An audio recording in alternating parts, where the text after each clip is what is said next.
எங்கம்மா இருக்க? மரம் மரம் இருடா. எந்த நேரம்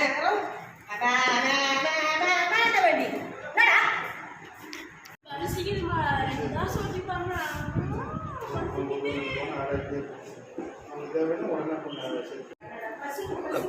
சரிப்பா அங்கே தோசை ஊற்றி தரேன்.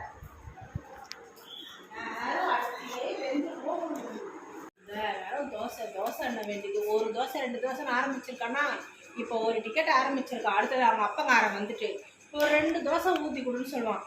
இவனுங்களுக்கு தோசை வடிச்சு போட்டு சுட்டு போட்டு எனக்கு என் கிச்சனில் அடுப்பு எரிஞ்சுக்கிட்டே இருக்கணும், தோசை ஊற்றிக்கிட்டே இருக்கணும். எடுக்கிற மாவை கரைக்கிறேன், மாவை எடுத்து கரைச்சி ஊற்றுறேன் தோசை.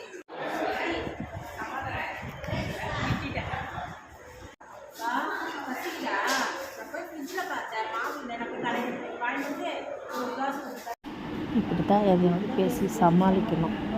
இல்லை நம்ம வீடாக இது ஷூட்டிங் வந்து இடத்துலலாம் தோசை ஊற்று, இட்லி சுடு, பொங்கலை உருட்டு, ஆனால் எங்கே இருந்து இப்படி தட்டில் வைக்கிறது? என்னத்தை பண்ணுறது போங்க, இதெல்லாம் ஒரு குழப்பம்.